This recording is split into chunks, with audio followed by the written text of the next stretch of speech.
I'm Susan MacLeod, creator of Dying for Attention, and you're listening to the True North Country Comics Podcast.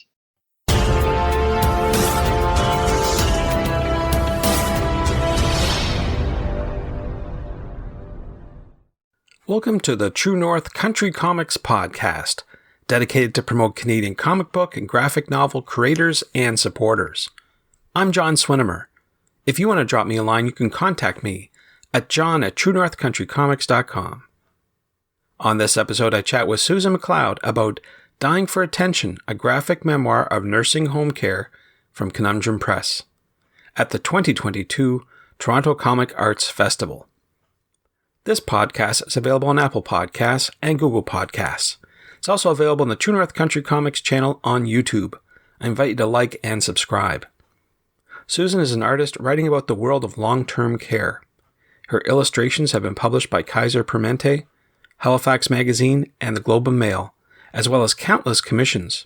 She holds a Bachelor of Fine Arts degree from NSCAD University and a Master of Fine Arts in Creative Nonfiction from the University of King's College. Dying for Attention, a graphic memoir of nursing home care, tells the story of the time when Susan MacLeod, accompanied by her 90-year-old mother, through a labyrinth long-term care system. It was a 9-year journey navigating a government with a heart in a system without compassion. Her family, much like the system, erected walls rather than opening arms. She found herself involuntarily placed at the pivot point between her frail, elderly mother's need for love and companionship, the system's inability to deliver, and her brother's indifference. She had also spent 3 years as a government spokesperson, enthusiastically defending the very system she now experienced as brutally cold.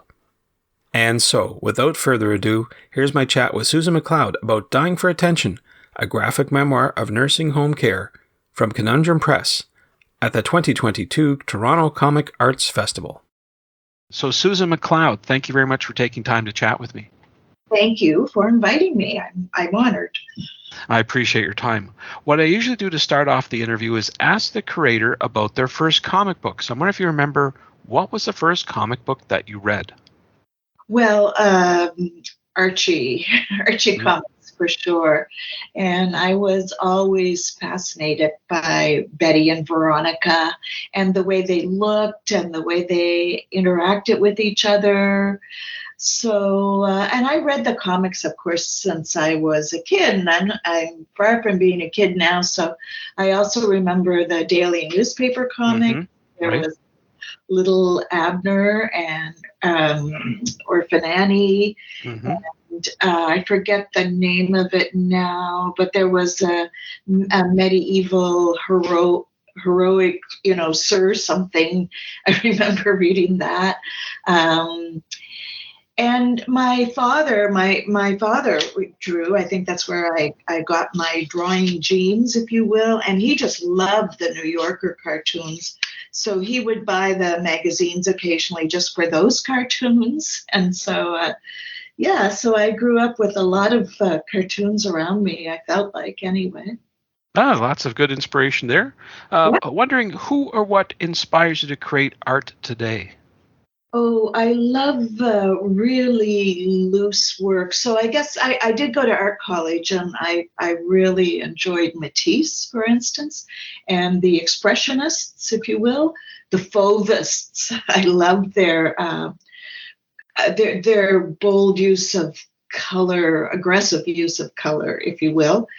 And I'm inspired by very loose calligraphy and, for instance, Jewel Pfeiffer. Mm-hmm. Kind of drawing is very, I'm so envious of the way he draws, and, still going today at age 80. Wow. So I find that very inspiring. And Quentin Blake, also in his 80s. I'm an older person, so my influences are all from the past. But Quentin Blake, I love his loose style and his illustrations of Roald Dahl. Mm-hmm. And more recently, I would say the sort of finest inspiration for this particular book was Roz Chast, again, a New Yorker cartoonist. And she wrote a book called Can't We Talk About Something More Pleasant? And And that was a very successful book. I think it came out in 2014. And it was about her parents' denial of aging. Her parents didn't actually get into a nursing home, but she was in that same position of being the daughter, looking after them as they aged. And as is all too common, they completely denied that there was anything wrong, and wouldn't accept help or were very reluctant. So, and I love the way, of course, she's very funny anyway, and I love the way she intertwined the humor with the pathos, Right, absolutely. Well, we're here talking about your critically recognized book, Dying for Attention, a graphic memoir of a nursing home care. Mm-hmm. And I'm wondering if you could talk a little bit about it, describe the book for someone not familiar with that book. Well, first of all, I want to say it's a funny book. It's a serious book, but it's also got a lot of humor in it. And I shepherded my mother when she was in her 90s through 9 years of long-term care in a have-not province, Nova Scotia. So it was completely underfunded. And my mother died when she was 99. And at the end of that, I was traumatized almost by three things almost. I was traumatized by the experience of long-term care and how neglectful it was due to the systemic system. My brother and I had a falling out during this period, and I was trying to figure that out. And in the book, I did a lot of research on sibling dynamics as parents age and found out it's not at all uncommon for siblings to fall out as their parents become frail and old and approach death. And it's like the sibling rivalry of their youth absolutely returns. It's some kind of psychological bizarreness, if you will. If these issues have not been resolved, they will come flying back when parents are in peril.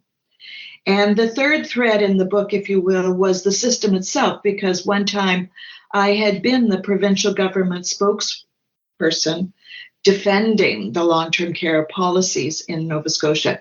And I came to realize how little I really knew what I was talking about, because governments systems, they talk in terms of budgets and procedures and policies, and there's not 1 ounce of compassion for the actual humans who work in long-term care or who have to live in long-term care. So the trauma of that experience really was a catalyst. I had to talk about it. I had to. It didn't seem to me there was a book out there for me to read about this, so I wanted to write the book for someone in this situation. Right. Yeah, certainly a very topic that's familiar for people who are dealing with this or have dealt with it. So very critically acclaimed, that's for sure. I'm also certain you receive responses from people who have read it. I'm wondering if you could share some of those. Yes, the most heartwarming and the ones I really were so grateful for were the ones from women in my position. So I had told their story too. And I just received one this past week, a very lengthy one where she said she thought we had led parallel lives in with our parents' experience in long-term care. And she's from Ontario, and I know COVID, my timing was somewhat right because COVID surfaced all the deficiencies in long-term care that anyone who had any experience with it before COVID would know about. And they were just simply became public then. So the heartwarming letters, emails I received from people who say, I told their story, or they laughed and they cried. They, they saw themselves in the story. And also the healing journey with my sibling, if you will. I tried to reach out to him, and I went to a lot of therapy, and I really didn't come to peace with that relationship until I wrote the last chapter. I really didn't know how it was going to end. But after that last chapter was written, a burden was lifted for me. I had resolved it within myself. And when people say they can understand their siblings' position better because of what I had, addressed, Mm-hmm. I didn't sugarcoat it. And I did not want to write an angry book, even though I was angry, but no one wants to read an angry book, and everyone can see through that. So I wanted to look at myself very keenly and the role I was playing in this conflict, if you will, with my siblings. So it's a brutally honest book, and if that level of honesty and resolution helps other people, then I'm very grateful. And this particular email I got from someone in Ontario, she said it had helped her understand her siblings. So you can find the responses on my website. There's a section called Reader's Response, and there are many there from people who are in this similar situation or are facing, we baby boomers, we thought we had it all, and then we suddenly, oh my God, we're mortal. Mm-hmm. Right.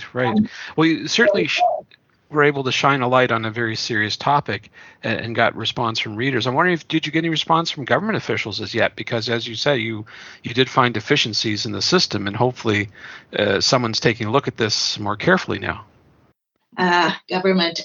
So I did drop off a copy of the book to every government official I could think of in long-term care, and I didn't get much of a response. The current Nova Scotia Minister of Seniors and Long-Term Care was my physiotherapist. So I had, I had been discharged from her, so I hadn't seen her in a few years. But when she became Minister of Seniors and Long-Term Care, I reached out to her, and of course I sent her the book, et cetera, et cetera. And for a while she was really receptive. And then as time went on, I could tell from her response to my emails that she was very much getting absorbed into the system, because health and long-term care and seniors, there's no easy answer. And you can go into these positions with idealism, and you're caught with conflicting agendas from, many, many different sources, not the least of which is the platform of your particular political party. But I was heartened when I was on Facebook once and I said, the government is announcing 500 new long-term care beds. And I said, I do wish government would stop calling them beds, because my mother was in long-term care and she wasn't a bed, She was a person. She was a human being who needed long-term care space, but she needed long-term care. She happened to be a person who needed long-term care. And one of the people who had actually worked for me when I was in government sent, direct messaged me, and she said, this is such an excellent point. And, she's now higher up in government, and she said, I don't have health as my file, but I'll work behind the scenes to see if I can at least get that language changed. And more recently, she told me the best she could do was get beds changed to spaces, but that she would continue working. So I was really heartened that at least she saw that. Yeah, that's a good thing. Small victories. That's it, bit by bit. I want to switch gears a wee bit and talk about the graphic novel medium as a separate entity. I'm wondering, did it help in any way to get your story told?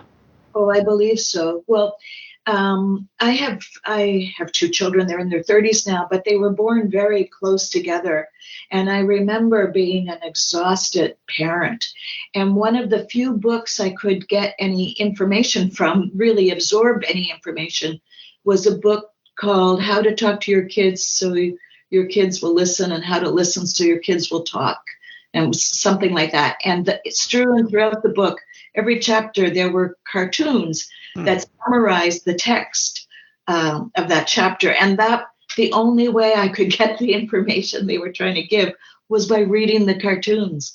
Right. And so when I became an exhausted caregiver for my mother, I thought, this is the way to provide this information. Plus, there was the information or the the boost I got from reading Roz Cha's book, because I felt an affinity with her situation. And plus, I had been a communications writer in my career, and that is soul numbing. You're towing the party line, and you're never lying, of course, but you're writing what governments want accentuated, and you're not talking about all the pitfalls, Right. So, and it's not creative writing. It's simply very much formulaic writing. So I determined that whatever I did, it wouldn't be in writing. Right. Okay. Yes, sure. I thought, and I have a fine arts degree, so I thought I will attempt to draw this and see what happens. Absolutely. Absolutely. I was also wondering if you think the comic book or graphic novel medium is an easier way to discuss heavy or tough topics. And the one that comes to mind is Mouse, the one that was recently banned in quotation marks. Do you think that's true? Do you think that this medium is an easier way to digest, not only to convey the information, but digest it as well? I certainly do. Yes, I believe that. And Mouse was the first graphic novel I read. I belonged to a book group, and one of the women in the book group saying, "No, you guys, we have to start reading graphic novels." And I was resistant because I didn't know much about them. And then, like this was 25 years ago. And then at her insistence, I read Mouse, and I was blown away, as people are. I was just struck to the core. It opened up so many more emotional levels than I think I would have gotten if that story had been told in prose. And certainly, I think in my book, I tried to express a lot through very simple facial expressions that would amplify. So the text, the captions, if you will, would tell the story, but the emotional resonance came from the drawings, and the drama could come from drawings. The interaction of caregivers in the nursing home who are stretched beyond any reasonable limit, and the residents is more powerfully told, I think, in drawing than in lengthy descriptions, if you will. Right. Yeah, for sure. And I think it engages a different part of the brain too. I don't know if it's left or right, but I think when you read, your brain is interpreting it one way, and when you're visualizing or looking at visuals, your brain interprets it in a different way. So, and perhaps more emotional. Okay. No, that's fair. For sure. Now, I understand your book is being published through Conundrum Press. Good folks there. I'm wondering, how have they helped you with the promotion of your book?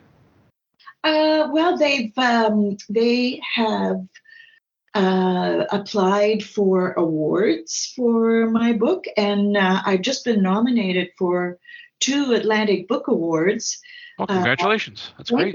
And one was the Evelyn Richardson Award for Nonfiction, which is the highest award, and I can't believe I'm nominated for that because I'm in the company of 2 distinguished prose writers here, Stephen Kimber and Donna Morrissey. And, this is my first book, and it's a graphic memoir, but yet I'm up there with those other 2 amazing writers. So I'm very honored.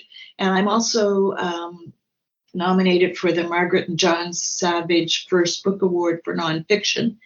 And also Conundrum is hosting me at TCAF, Toronto Comic Arts Festival, and I'm looking forward to that. So, yeah. They are good folks. That's good. Now, you did mention the Toronto Comic Arts Festival. It's coming up. I'm wondering, have you been to any other comic book conventions or art festivals that have lingered in your mind? Any favorite moments from those? I was to one comic arts festival a few years ago in Toronto pre-pandemic, and that was just an amazing experience for me. It was just overwhelming to see, that wealth of energy and the diverse range of books being published. So that was a lot of fun. I'm really enticed by graphic medicine. I don't know if you've heard of that. No. This is this wonderful association started by a nurse in Chicago and a doctor in Brighton, England, started just about 12 years ago now, and they use comics to express anything that needs to be expressed in terms of healthcare. So it can range for things like my book, Family Experience, to educational comics, to, for instance, this Dr. Ian, Ian Williams. Yes, Dr. Ian Williams. He's written 2 graphic memoirs about being a doctor with OCD. So the perspective of the medical profession, and the nurse, M.K. Searwick, is she bills herself a comic nurse. That's what she calls herself, comic nurse. And she has done a lot of comics that have helped her process, for instance, being a new nurse, I think in the late 80s, 90s, on an AIDS ward when people didn't know about AIDS and people were dying. And she was doing her best to process this. And they're very powerful comics. So, yeah, I've been to several of the graphic medicine conferences, and I hope to go again this July in Chicago, because it's such a great range of people who are doing comics for the sake of healthcare in whatever form that might take. It could be racism in healthcare. It could be mental health. It could be, anti-gay experiences in healthcare, and it's all being communicated through comics. So, and so when you go to one of these conferences, half of the people are cartoonists, and the other half are academics from universities, so the English professors who are trying to bring graphic narratives into their literature programs at their universities. So it's a really interesting mix of people. Yeah, absolutely. Sounds like it for sure. Well, I want to switch gears a wee bit, and you've touched on this very slightly, but I wonder if you could walk me through the tools used to create your art. See, I didn't know a thing when I started. I just decided I don't want to write this. I need to tell this story, and I'm going to try and draw it. And I didn't have a clue. So I stumbled along for a while, and then I went into this Master of Fine Arts program in nonfiction at King's, and I was the only graphic narrative kind of person there, but they hired a mentor for me, Rebecca Rohr, and she won the Doug Wright Award for Bird in a Cage, I think 2017. So she was my mentor, and she helped me understand how, text and illustration works together. She was great. She was a great mentor. And then I went to the Vermont School of Comic Arts the summer after, what's that called? The Center for Comic Arts in Barnett, Vermont, for a 10-day workshop with Paul Karasak. He's a New Yorker cartoonist. And anyway, he was the one who said, okay, this is great, but you've got to put this into panels. Before that, it was simply more like a children's book, it was text with illustrations. So he said, no, panels. And it did make it much more powerful. And in terms of the tools, I just used a Uniball pen, which was, just something from Staples, Uniball. I got a Canada Council grant, which was so helpful. And so I hired a young artist here in Halifax named Colleen McIsaac, who has a comic arts degree from Emily Carr. And so we met, and she realized I like to draw big. So she made a 2-scale template of a 9-panel page. So I drew everything. I had 2 chapters done, I guess, in good form after I left the MFA program, and it was on that basis that Conundrum picked me up. I had the rest of the chapters all outlined in text, but after I signed a contract with Conundrum, I had to finish, the other 11 chapters, and so Colleen was my mentor, and so I used her template. in pencil, and then she'd correct it, and then I would draw it with this ink, thing. Mm-hmm. And I got from Staples, and I must have gone through 2 packs of them. Sure. Colleen has she knows design as well, so she would digitize them and correct my mistakes, and so she really laid out the book, and she designed the covers. So that was, I had a lot of help, which I couldn't have done it, particularly where I was so naive. I just thought, I'm going to draw this, and I would really just put one foot in front of the other with seeing what would happen next. And mercifully, there was help available when I needed it. So it was great. I'm indebted to many people. And the end result was great, critically recognized, that's for sure. So congratulations on that. Thank you. I'm wondering, do you have a website that you recommend people go to find out more about your current and your future work? Sure. SusanMacLeod.ca. So that's SusanMacleod.ca. And so right now it's mostly about my book. I have to update it with those last 2 awards. But what I used to do before I started the book was go into St. Vincent's nursing home and draw the residents. And they love being drawn, and I wanted to show them as human beings, just like you and me. Just so happens they're frail and older. And so that's on my website, Humans of St. Vincent's. And that's those sketches I'm really happy with and proud of. And I hope I can continue when COVID makes it safer for people to go into nursing homes. That's also an Instagram account. Yeah, so those are the 2 things I'm the most proud of on my website. Thanks to Susan for the chat. You can discover more about Susan at susanmacleod.ca and on Instagram at susanmacleodstudio. And thanks to you for listening to the True North Country Comics podcast. If you haven't done so already, please subscribe to and like this podcast on Apple Podcasts. And please leave a good rating. Also check out the TrueNorthCountryComics.com website and follow along on Twitter at TrueNorthComics. True North Country Comics is now on YouTube. Please like and subscribe to that video channel. Please send your feedback to John at TrueNorthCountryComics.com. Thanks again for listening, and come back soon for another episode. Bye for now. True North Country Comics podcast is copyright True North Country Comics, copyright 2022.